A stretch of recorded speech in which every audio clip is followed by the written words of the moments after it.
아, 이게 그 검찰은요, 윤석열이 헌법재판소 가가지고 혀를 길게 뽑으면 검찰발 뉴스로 그걸 제압을 하는 그 구조가 계속되고 있어요.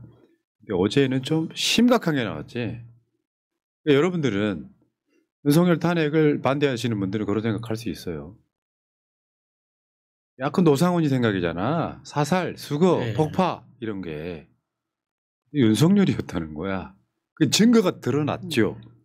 여인형 진술을 내서 드러난 건데, 윤석열, 이재명은 비상대권 조치 필요, 정적 제거용 계엄이다 이렇게 나옵니다. 저게. 그러니까 여인형이가요, 김용현이 등과 함께 윤석열을 자주 만났어요. 핵심이었잖아요. 핵심. 충암파의 핵심. 그러니까 저 이야기를 꺼낸 게 작년 10월쯤이라고 하잖아요. 그러니까 그 노상원 수첩에 있는 그 내용이 그 11월 말에 자기들끼리 모여가지고 막 이렇게 콩닥콩닥 만들어낸 게 아니라 굉장히 긴 시간에 걸쳐서 윤석열의 아이디어로부터 시작됐다고 우리가 추론할 수 있는 거죠. 그러니까 노상원이가 원래 좀 정신적으로 이상해 보이긴 하지만 그 사람이 이 원한을 졌다고 김어준 이름을 넣고 김민석 이름을 넣고 그렇게 하겠습니까? 그러니까 그 디테일한 그 명단들 이름은 하나하나는 결국에는 윤석열의 입에서 나왔다는 거죠. 진짜 무섭지 않습니까? 그러니까 여인영 사령관의 그 진술에 따르면 저 한 명 한 명을 다 논평을 했다는 거잖아요. 우원식은 이래서 나쁘고 이재명은 이래서 안 되고 한동훈은 이래서 잡아야 되고 이런 식으로 다 논평을 했다는 거잖아요. 그래서 윤석열이 계엄령을 선포하면서 국회에 경고를 주겠다라고 했던 거는 개소리라는 게 확인이 된 거죠. 예. 이 보면은 재밌는 명단들 굉장히 많이 나오는데요. 이런 것도 있어요. 양정철 전 민주연구원장은 원래 양정철이 윤석열과 뭔가 사바사바했다 이렇게 소문이 돌았었잖아요. 원래 그 양정철이 민주연구원장 할 때 운전해주던 친구가 지금 이제 윤석열 옆에 있는 그런 사람, 그 사람이라고 하잖아요. 그 정도로 윤석열하고 양정철이 굉장히 친분이 깊었다고. 네, 합니다. 근데 양정철이 부정선거에 부정적이었다는 거야. 그 후로 수거 대상이 되는. 내 의견 반대, 너는 저기야. 그래서 얼마 전에는 국무총리 되는 거 아니냐라는 이름도 올랐었죠. 그러니까요. 어제 이재명 대표 인터뷰를 이따가 이야기 다시 하겠지만 인성이 안 돼 있어 이 새끼는. 진짜로. 뭐냐면은 지가 싫은 건 있잖아요. 결정적인 게 저거예요. 법으로 이재명 대표 같은 사람은 어떻게 할 수가 없다. 저 말 뒤에 뭐가 달렸겠어요. 이재명은 무죄다. 징죄가 없다. 아니. 그보다 더 법으로 어떻게 안 되니까. 나는 정말 진심으로 죽이고 싶은데. 죽이자. 난 죽이고 싶은데. 죽이자. 법으로는 죽일 수가 없다 이거지. 내가 야수님이 꼴보기 싫어. 칼로 찌르는 거랑 뭐가 달라? 저요 저. 무섭게 왜 그래. 아니 이게 인성이에요. 네. 법으로 이재명 대표 같은 사람은 어떻게 할 수 없다. 그러니까 저는 저 얘기를 들으면서 물론 뭐 정말 죽이고 싶다라는 생각을 할 정도였겠지만 저 한 문장으로 이재명 대표는 죄를 지은 게 없는데 윤석열이 법기술을 부려서 이재명을 법으로 죽이려고 했구나라는 것을 스스로 증명한 거나 마찬가지죠. 네. 여인형이 다 불어넣고요. 검찰에서. 이재명, 한동훈, 조국은 왜 윤 대통령이 부정적인지 아실 것. 니들은 말 안 해도 알지 않냐? 니들은 싫어하는 당사자들은 다 알 것이다. 근데 사실 한동훈은 진짜 억울할 것 같아요. 그러니까 그 20년 넘게 정말 그 부하로 열심히 충성하면서 살았잖아요. 그러니까 이게 경력이 높아져 가지고 어느 정도 갈등은 있지만 이렇게 죽일 정도였나 그게.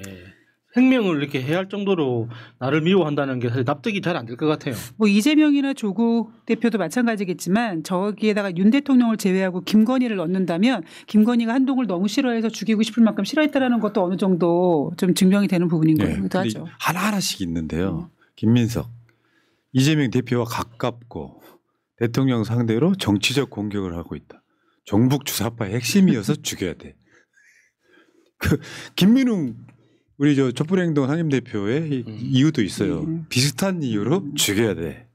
김어준 여론조사 꽃을 통해서 여론 조작했기 때문에 죽여야 돼. 명세균이 하는 건 괜찮고 김어준이 하면 안 돼. 그러면서도 끝까지 꽃에 사람 보내지 말라고 했다고 돌아오겠다고 계속 거짓말을 했죠. 그러니까 핵심은 체포 명단은 대통령한테 낙인 찍힌 인물들. 나 쟤 정말 싫어. 야, 우리 이렇게 하자고. 우리 대표님한테 미안한데요. 제가 대선 먼저 나가고요. 제가 배움하겠습니다. 꼴 보기 싫은 거 먼저 찍어서 정리하고 그게 낫지 않겠어. 그래서 꽃길을 깔아드려야지. 이게 무슨 그러니까요. 저런 새끼는 대통령 하면 안 되는 거예요. 태어나지도 말았어야죠. 섣불리 동의하기는 어렵지만 왜 그런지는 알겠네요. 동의 좀 해주세요. 맥락은 이런 거예요. 대통령이나 장관이 처벌해야 한다는 등 언급한 사실이 있는지, 그러니까 여기서 말하는 윤석열이나 김용현이 언급해야 한다는 사실이 있는지 물으니까 조서에 뭐라고 쓰여 있냐면 평소 인물들에 대한 품평회를 많이 했다. 저거는 뒷담화를 존나 했다는 거야. 정치인이 그래도 돼요? 대통령이란 놈이 야당 정치인들 막 품평회를 엄청 하는 거야. 인성이 저것밖에 안 되는 쓰레기지. 그다음에 대통령께서 비상조치권 사용하면 이 사람을 조치해야 된다? 말씀하신 것은 사실이다. 비상조치라는 거 없어. 지들이 말하는 비상대권, 대통령한테 뭐든지 다 이해가 되는 무슨 만능의 권한이 있는 게 아니라고. 네. 그러니까 비상대권도 비상조치권도 다 사실 행정적으로나 법적으로 존재하지 않는 표현이죠. 지들끼리 말 지어내서 저렇게 그럴듯하게 이야기를 하지만 다 헛소리입니다. 야, 이건 좀 보니까 너무 열받는 거예요. 이게 말이 됩니까? 야, 야당 대표 마음에 안 들어. 달리 말하면 사인간에도요. 누구누구 무슨 술자리나 밥자리에 씹을 수 있잖아요. 씹는다고 가서 주먹으로 패지는 않잖아요. 그러니까 그 시장 거리에서 뭐 대포 한잔 할 때 죽여야 돼라는 표현을 잘 쓰잖아요. 우리 한국 사람들 굉장히 심하게 하니까 외국인들이 한국말 배울 때 그렇게 깜짝 놀란다고 하지 않습니까? 너무 쉽게 죽이고 너무 쉽게 죽어서 총도 없으면서. 네, 그런데 이렇게 상징적인 표현이 아니라 실제로 그 죽일 계획을 세웠다는 게 놀라운 거죠. 그게 대한민국 사람들 감성하고 너무 안 맞는 거예요. 우리가 죽이고 싶은 사람은 많지만 말이 죽이고 싶다지 싫다는 뜻이잖아. 저 사람 싫어라는 뜻이잖아요. 근데 실제로 죽일 계획까지 세우는 사람이 누가 있습니까? 그러니까 대한민국의 민주공화국의 대통령이 임기 5년짜리가 이재명 싫어. 우원식 의장에 대해서도 뭐라고 그랬냐면은 당적이 없는데 너무 편파적으로 하는데 그래서 죽여야 된대. 그러면 부의장들은 부의장들은 왜 살려도 김진표나 뭐 그런 분들처럼 해줬어요. 아니, 이하경 부의장도 있어. 그러니까 그런 식으로 해가지고 자기 마음에 안 들면 죽여야 되는 상황. 근데 민주공화국의 대통령은요. 딱 구조는 국민의 심부름꾼이잖아요. 예. 국민이 위에 있는 사람이 아니잖아요. 지가 할 수 있는 모든 행위는 법 테두리 안에서 하는 거예요. 모든 법으로 뭐 방구를 끼지 말라 이런 건 들어있지 않잖아 법에는. 대통령이 해야 될 첫 번째는 헌법을 지키는 거예요. 그렇죠. 근데 비상대권, 비상조치 이런 것들은 윤석열한테 갖고 있는 권한이 아닙니다. 물론 계엄이라고 하는 건 권한이 있는데 그것도 어떤 상황에 맞아야 돼. 전쟁이거나 전쟁에 준하는 정도의 사태가 일어나야 돼. 근데 계엄이라는 걸 비상조치, 비상대권으로 인식을 해요. 마음에 안 드니까 이재명 죽여, 조국 죽여, 김민석 죽여. 이렇게 됐다는 것은 윤석열이는 빨리 대통령에서 빨리 끌어내리고요. 재판 빨리 해가지고 사형시키는 게 나 답이라고 생각해요. 얼마 안 남았습니다. 대통령직에서 내려오는 건 이제 한 보름? 길어도 보름 정도 남았을 테고 이제 사형 집행까지는 얼마나 남았는지 우리가 예상할 수는 없지만 우리의 그 혁명의 끝은 사형 집행이라고 봅니다. 그러니까 증오라는 감정은 전염성이 굉장히 크다고 하더라고요. 그래서 저는 윤석열이 이재명 대표를 저렇게까지 증오를 해서 정말 죽이고 싶은 정도의 감정이 들었다면 2024년 1월 2일 날 이재명 대표가 김진성이라는 사람한테 습격을 받았을 때 그 김진성에 대한 그 감정이 오히려 윤석열이 이재명 대표를 싫어하는 그 어떤 증오의 감정이 전염병처럼 퍼진 게 아닌가. 그게 어떤 극우 유튜버를 통해서 퍼진 게 아닌가 그런 생각이 들어서 무섭다는 생각이 들더라고요. 네. 야, 이거는 제가 봤을 때 진짜로요. 히틀러 같은 놈이에요. 그러니까 자기 마음에 안 드는 정적들은 다 죽이자잖아요. 없애버리자. 그래서 문득 생각난 게 이재명 대표 칼로 찌른 것도 그거랑 연관이 있지 않을까 이런 생각 안 그렇죠. 들어요? 예. 그러니까 아직까지 납득 안 되는 그러니까 그런 요소들이 너무 많죠. 김진성 씨 그 사건에 대해서. 그러니까는 아직도 누구도 설명을 못 하고 있습니다. 경찰이 왜 물청소했는지, 왜 그 CSI 왜 출동 안 했는지. 아무도 지금 납득을 못 하고 있잖아요. 설명도 못 하고 있고. 그리고 무엇보다 그 김진성에 대한 어떤 스토리가 정확히 정해지지 않잖아요. 그런데 이번 계엄을 통해서 뭐 707 특공대라든가 뭐 HID라든가 저런 혹시 김진성이 과거에 어떤 저런 일을 하지 않았었나 뭐 그런 생각 그런 의심도 들 정도로 이재명 대표의 습격이 그냥 우연이거나 혹은 개인적인 감정이라는 생각을 좀 넘어서게 되더라고요. 확실히. 와, 나 진짜 어제 경악했습니다. 이건 인성이 아니고요. 그러니까 사회적 범죄를 유발하는 연쇄살인범과 똑같은 뇌를 갖고 있다. 그렇죠. 제가 계속해서 그런 이론을 얘기하잖아요. 사이코패스, 소시오패스는 전체 인구 중에 한 3%는 타고 태어난다. 다만 어떻게 교육을 받느냐에 따라서 정반대로 사회적 인물이 되기도 하는데 확실히 이건 윤석열이 아버지 잘못 같긴 합니다.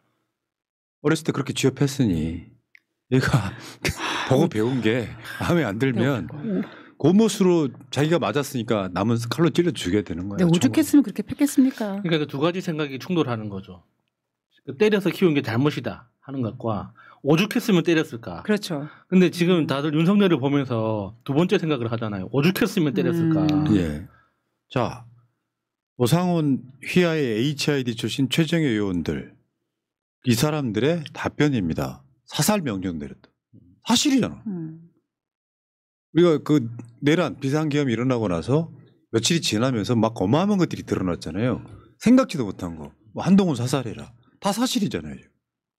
또 뭐 체포해 가는 과정에서 습격받은 것처럼 그렇죠. 예, 그렇게 상황을 꾸려서 또 뭐 사살하거나 안 그러면은 그 사람들을 집단으로 한 곳에 모아가지고 이동시키면서 폭파시키거나 하는 그런 작전을 세웠다고 하죠. 그러니까 이번에 계엄이 진행되면서 제가 들었던 가장 충격적인 단어는 수거라는 단어거든요. 그러니까 그 수거가 단순히 시체 한 덩어리가 아니라 딱 봤을 때 신체 어느 부위라든가 그렇게 정말 그 수거라는 단어가 주는 어떤 공포적인 그 의미를 보면서 윤석열이 정말 사이코패스를 뛰어넘어서 아까 말씀하셨던 것처럼 연쇄살인범을 능가하는 예. 정말 악랄한 인간인 것 같아요. 그러니까 노상훈이가 저 이야기를 했다는 때가요. 최재해 감사원장 탄핵, 이창수 중앙지검장 탄핵 이런 것들을 못 견뎌서 비상계엄을 선포했다는 그 시기보다 훨씬 앞이에요. 그러니까 심지어 총선 이전이라고 하잖아요. 그러니까 이게 여소야대, 그러니까 이 절대적인 의석을 민주당이 그 딱 틀어쥐고 뭐 국회를 장악하고 있다 이런 이야기를 하기에는 그 훨씬 더 이전이라는 거죠. 아직까지 노상원의 증언을 통해서 언제부터 그 이야기가 나왔는지 좀 명확하게 딱 시점이 특정되지는 않았지만 굉장히 오래전부터 빨리 추산한 다음에 2023년 초 22년 말 그때부터 이미 그 기본적인 아이디어는 시작됐다고 봐야죠. 근데 저는 개인적으로 윤석열이 뭐 5년짜리가 겁이 없다 그런 얘기 했었잖아요. 5년 임기를 채운 다음에 만약에 정권이 바뀌든 혹은 뭐 예를 들면 자기 계획대로 한동훈 같은 애가 대통령이 된다면 분명히 김건희나 자기 비리 같은 게 언젠가는 들춰질 거라는 걸 생각했기 때문에 저는 대통령이 됨과 동시에 저는 자기의 장기 집권을 노리고 계획을 했다고 생각을 합니다. 그러니까 노상훈 수첩에 민간 대형 선박이나 폐군함에 실어 연평도로 이송하고 실비도 하차 후 이동한 적정한 곳에서 폭파하도록 한다. 이런 식인 건데 네.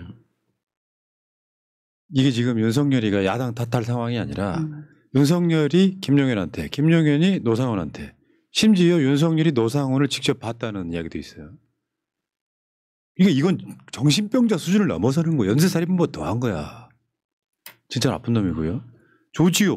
조지호를 지금 내일 조지호 전 경찰청장이 나올지 안 나올지 모르겠습니다만 병원 치료 중이어서 출석한다는 얘기가 있긴 했습니다만 아마 증언은 하지 않을 근데 지금 가능성이 조지호가 경찰에서 했던 말을 드립니다.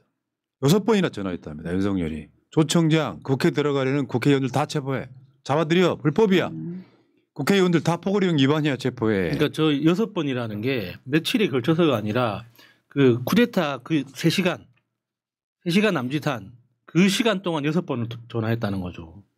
그러니까 윤석열이 스스로 자기 무덤을 판 겁니다. 정상적인 어떤 전투 경험이나 지휘 경험이 있는 사람이었다면 저런 식으로 나불대지는 않았을 거예요. 나서면서 막 현장 지휘관한테 직접 전화해가지고 막 간섭하고 하지는 않았을 텐데 그걸 못 견디니까 자기들이 다 윤석열이 스스로 자기 흔적을 남겼지 않습니까? 저렇게. 근데 엊그저께 탄핵 심판에 나온 김봉식 전 서울청장이 그랬잖아요. 완전 위증을 한 거잖아요. 대통령이 그 국회의원들 빨리 국회로 들어가게 해서 개업 해제시킨 거 잘했다고 칭찬했다. 영료 전화했죠. 에라이씨, 너무 심하다. 그리고 그 다음 나오는 게 지금 아니에요. 먼저 넘어갔어. 다르잖아. 여기는 조지호가 아니고 이진우 수방사령관이잖아요. 이진우한테도 똑같은 전화를 했단 말이에요. 수방사한테. 그래서 얘네들은 내용은 다 똑같아요. 여러분 다 아시는 내용이고 뭐 문푸식으로 들어가라 이런 얘기를 했고 2번, 3번 경험해도 그러니까 된다. 윤석열이 검찰할 때 하던 그 습성 있잖아요. 그 사사건건 그 밑에 부하 직원들한테 전화해가지고 이래라 저래라 해가지고 막 보고하러 올라와라 막 이런 식으로 하는 그 습성을 그대로 지금 다시 보여주는 거예요. 그러니까 얘네들이 거부를 하면 밑에 있던 참모들 밑에 있던 군인들이 증언을 합니다. 저런 이야기를 했었다고. 실제로 여러분들 그 계엄군 애들이 국회에 들어가서 단전을 했잖아요. 네. 저 단전이 5분만 빨랐으면요. 대한민국 사회는 지금 암흑천지 됐을 거예요. 그러니까 저도 이번에 처음 알았는데 국회의 전력 시스템이 층별로 다 분리되어 있다는 걸 저도 이번에 처음 알았어요. 대부분 저렇게 이제 지하에 있는 그 기계실에 들어가서 우리 그 전문용어로 두꺼비집이라고 그쵸, 하죠. 예. 두꺼비집 내리면은 건물 전체가 나가야 되는데 그게 아니고 층별로 분리되어 있어가지고 실패했다고 하더라고요.